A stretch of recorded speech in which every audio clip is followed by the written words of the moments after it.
Baik, selamat malam semuanya. Saya Benedictus Joshua Budi Sunjoyo dari kelompok 7 bersama dengan rekan-rekan saya dari kelompok 7 akan menjelaskan kasus yang kami pilih untuk proyek UAS kami.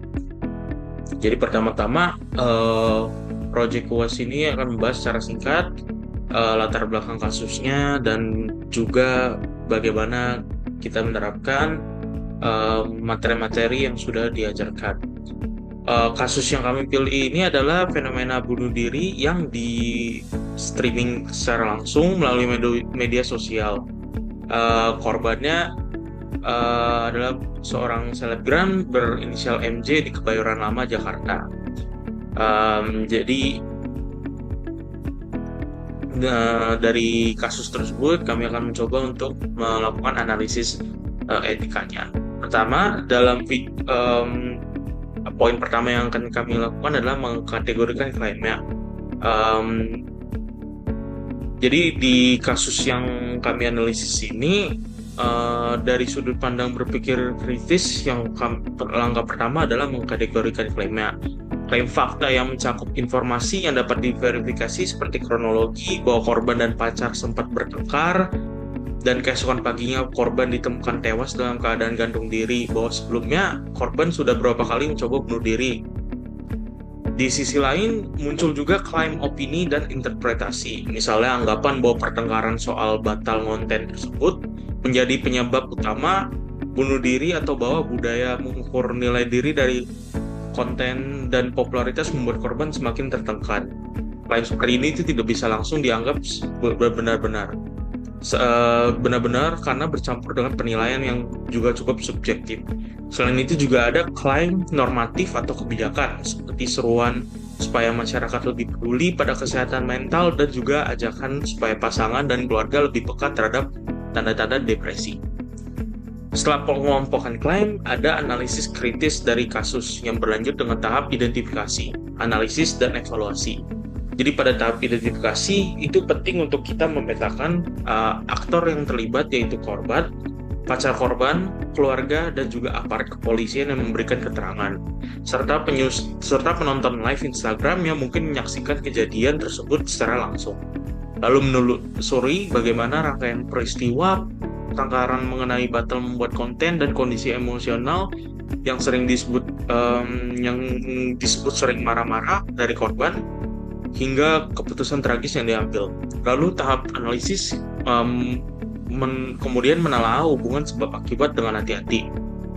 Pertengkaran soal konten mungkin menjadi pemicu langsung, tetapi tidak dapat disimpulkan sebagai salah satu penyebab.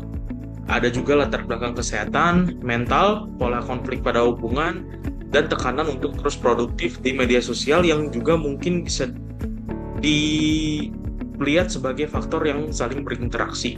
Lalu pada tahap evaluasi, penalaran kritis menilai sejauh mana kesimpulan publik dan judul-judul berita proporsional dan adil, yang menyederhanakan peristiwa ini hanya sebagai tanda kutip bunuh diri gara-gara batal konten, yang itu bisa beresiko mengabaikan kompleksitas dari kondisi psikologis korban dan juga bisa memunculkan sebuah stigma bahwa korban itu dalam tanda kutip lemah atau sekadar terlalu drama atau lebay istilahnya. Padahal riwayat percobaan bunuh diri itu sudah menunjukkan masalah yang jauh lebih serius dan membutuhkan bantuan profesional dari awal. Dan evaluasi juga perlu mempertimbangkan apakah pemberitaan dan respons warga internet itu sudah sensitif terhadap isu bunuh diri.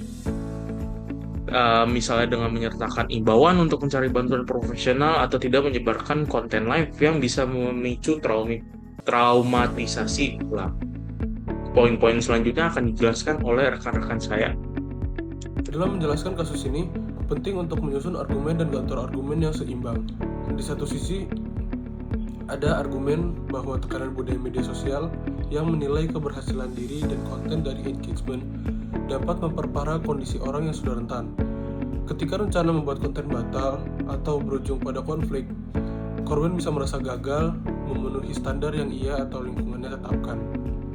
Sehingga hal ini dapat memperkuat perasaan putus asa yang sudah ada sebelumnya. Argumen ini didukung oleh banyak temuan umum bahwa eksposur berlebihan pada dunia maya, apalagi bila menyangkut identitas sebagai selebgram, dapat menambah tekanan psikologis untuk selalu terlihat bahagia, produktif, dan sempurna di depan pengikut.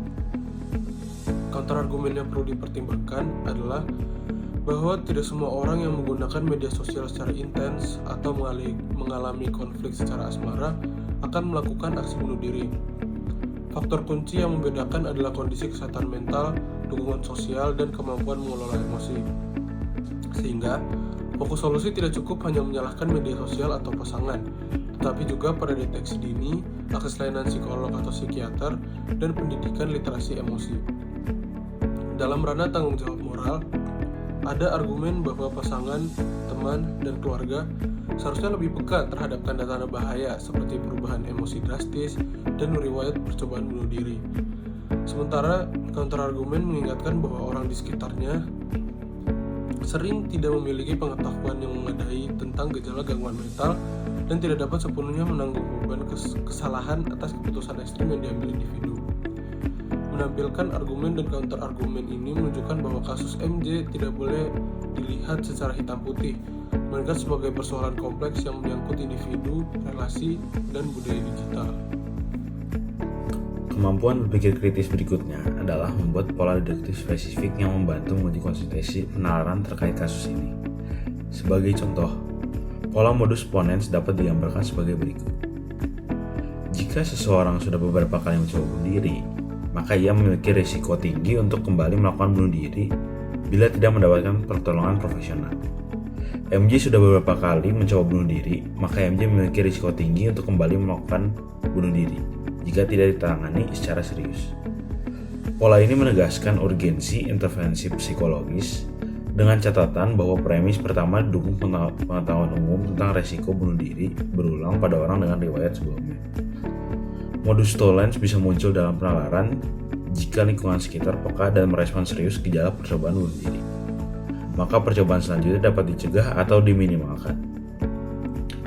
Jika pada kenyataannya percobaan bunuh diri berlanjut sampai tindakan fatal, maka bisa disimpulkan lingkungan sekitar belum cukup peka atau responnya belum efektif, yang mengajak penonton merefleksikan pentingnya respon sosial. Pola silogisme hipotetis dapat digunakan untuk menjelaskan rangkaian kondisi jika seseorang sangat menguntungkan harga diri pada performa di media sosial, maka kegagalan membuat konten atau konflik terkait konten dapat menimbulkan frustasi berat. Jika frustasi berat terjadi pada individu dengan riwayat percobaan bunuh diri dan dukungan terbatas, maka risiko tindakan ekstrim meningkat. Oleh karena itu, jika seseorang sangat menggantungkan harga diri pada media sosial tanpa dukungan yang memadai, risiko tindakan ekstrim meningkat. Pola disjungtif dan dilema juga bisa digunakan. Misalnya, jika menghadapi tekanan besar, seseorang bisa memilih mencari bantuan profesional atau memendam semuanya. Jika ia memendam semuanya, risiko keputusan berbahaya meningkat. Ia dalam situasi tekanan berat, pilihan yang paling rasional adalah mencari bantuan bukan memendam, yang ingin mengarahkan penonton pada pilihan perilaku yang lebih sehat. Selain deduksi, ada juga contoh-contoh argumen deduktif spesifik berdasarkan pola dari kasus ini dan kasus serupa. Dari beberapa peristiwa yang sering diberitakan, publik dapat mengamati bahwa figur publik atau kreator konten yang aktif di media sosial kadang mengalami tekanan psikologis terkait citra dan interaksi online. Dan sebagian kecil di antara mereka mengambil tindakan membahayakan diri. Dari pola ini, secara induktif dapat disimpulkan bahwa keterkenalan di media sosial berpotensi menjadi faktor risiko tambahan bagi individu yang rentan. Meskipun tidak berarti semua selebgram akan mengalami hal yang sama. Pola induktif lain muncul dari pengamatan terhadap kasus bunuh diri yang disertai peringatan sebelumnya, seperti perilaku yang berubah drastis, ucapan tentang keputusasaan, atau percobaan bunuh diri yang gagal. Dari banyak contoh, para ahli menyimpulkan secara induktif bahwa tanda-tanda ini sering muncul sebelum tindakan fatal, sehingga meningkatkan probabilitas bahwa intervensi dini dapat menyelamatkan nyawa. Argumen induktif juga dapat diarahkan pada kebijakan publik. Itu bila berkali-kali ada kasus bunuh diri yang diberitakan tanpa edukasi memadai tentang saluran bantuan, lalu muncul kecemasan atau imitasi di masyarakat, maka wajar untuk menyimpulkan bahwa media perlu menerapkan pedoman peliputan yang lebih ketat dan selalu menyertakan informasi bantuan sebagai langkah pencegahan. Kesimpulan ini bersifat probabilistik, namun cukup kuat untuk dijadikan dasar perubahan praktik pemberitaan. Terakhir, analisis kesesatan berpikir informal membantu mengungkapkan bagaimana respon publik terhadap kasus MJ bisa menjadi tidak adil atau tidak akurat. Salah satunya fallacy yang sering itu adalah simplifikasi berlebihan atau false cause. Misalnya, pernyataan dia bunuh diri hanya karena batal mengonten yang menganggap satu pemicu konflik sebagai penyebab tunggal dan menyingkirkan faktor kesehatan mental, riwayat percobaan bunuh diri, serta dinamika hubungan yang jauh lebih kompleks. Selanjutnya, kesesatan berpikir ad hominem ketika korban dinilai secara moral hanya dari profesinya sebagai selebgram atau gaya hidupnya, sehingga orang merasa berhak menyalahkan dan merendahkan tanpa memahami kondisi psikologis dan beban yang ia tanggung. Setelah itu adalah generalisasi tergesa-gesa.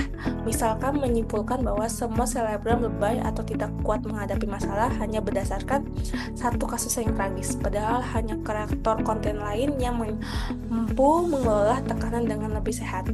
Di media sosial juga sering muncul bandwagon fallacy ketika orang ikut menyalahkan pihak tertentu dan mengolok-olok korban hanya karena mengikuti arus komentar mayoritas, tanpa membaca penuh berita dan tanpa empati pada keluarga yang ditinggalkan.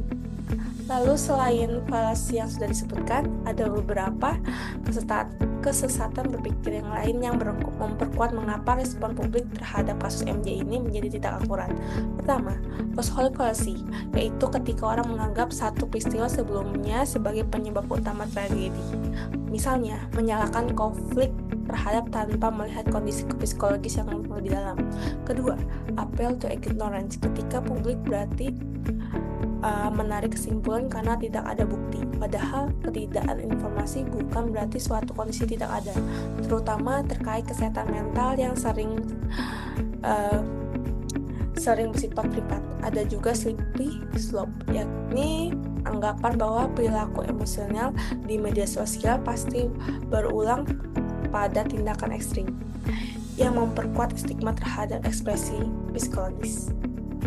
Selain itu, karena media sosial memperbesar bias, algoritma dan komentar impulsif menciptakan echo chamber yang mempercepat penyebaran opini simplistis atau menyalahkan korban. Akibatnya, narasi publik menjadi tidak adil dan memperburuk stigma kesehatan mental dan menambah beban